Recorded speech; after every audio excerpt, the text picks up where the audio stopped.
Hello friends, महिमा voice पर आपका स्वागत है। आज की कहानी अक्ल की दुकान। एक था रौनक, जैसा नाम वैसा रूप। अक्ल में भी उसका मुकाबला कोई नहीं कर सकता था। एक दिन उसने घर के बाहर बड़े बड़े अक्षरों में लिखा, यहाँ अक्ल बिकती है। उसका घर बीच बाजार में था।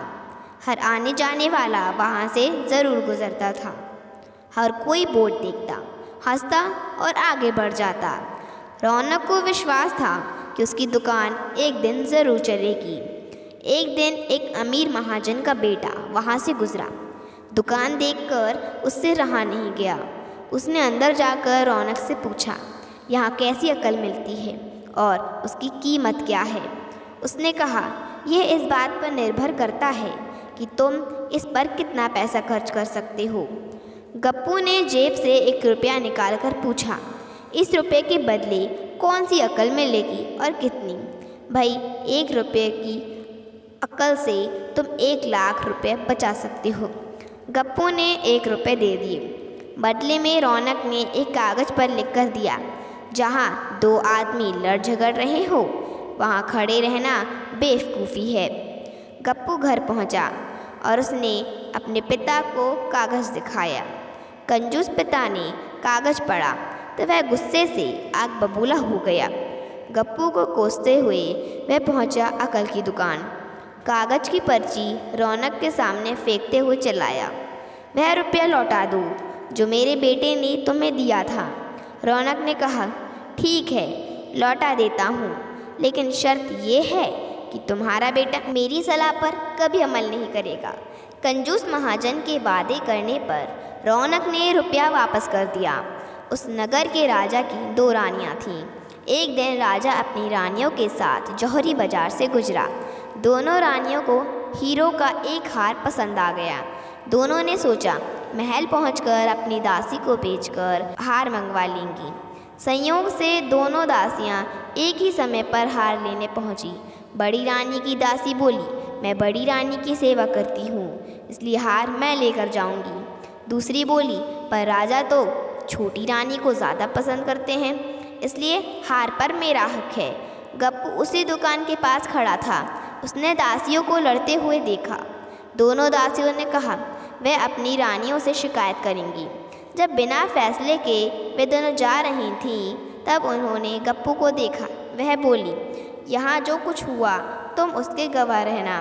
दासियों ने रानी से और रानियों ने राजा से शिकायत की। राजा ने दासियों की खबर ली। दासियों ने कहा, गप्पू से पूछ लो, वह वहीं पर मौजूद था। राजा ने कहा, बुलाओ गप्पू को गवाही के लिए, कल ही झगड़े का निपटारा होगा। इधर गप्पू हैरान, पिता। आखिर दोनों पहुँचे अक्ल की दुकान। माफ़ी मांगी और मदद भी। रौनक ने कहा, मदद तो मैं कर दूँ, पर अब जो मैं अक्ल दूँगा उसकी कीमत है 5000 रुपये। मरता क्या न करता।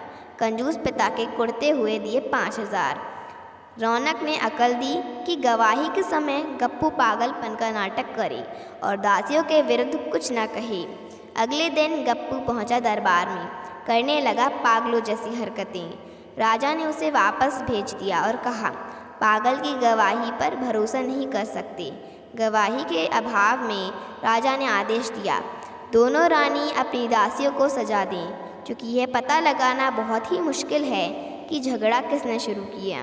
बड़ी रानी तो बड़ी खुश हुई, छोटी को बहुत गुस्सा आया। गप्पू को पता चला कि छोटी रानी उससे नाराज़ है, तो वह फिर अपनी सुरक्षा के लिए परेशान हो गया। फिर पहुंचा अक्ल की दुकान। रौनक ने कहा, इस बार अक्ल की कीमत 10,000 रुपये है। पैसे लेकर रौनक बोला, एक ही रास्ता है, तुम वह हार खरीद कर छोटी रानी को उपहार में दे दो।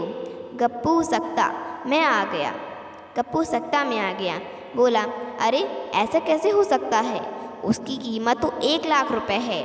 रौनक बोला, कहा था ना उस दिन जब तुम पहली बार आए थे कि 1 रुपये की अक्ल से तुम 1 लाख रुपए बचा सकते हो। इधर गप्पू को हार खरीद कर भेंट करना पड़ा, उधर अक्ल की दुकान चल निकली। कंजूस महाजन सिर पीट कर रह गया। आपको हमारा वीडियो कैसा लगा कमेंट में ज़रूर बताएं। Thank you for watching. हमारे वीडियो को लाइक एंड सब्सक्राइब करना ना भूलें।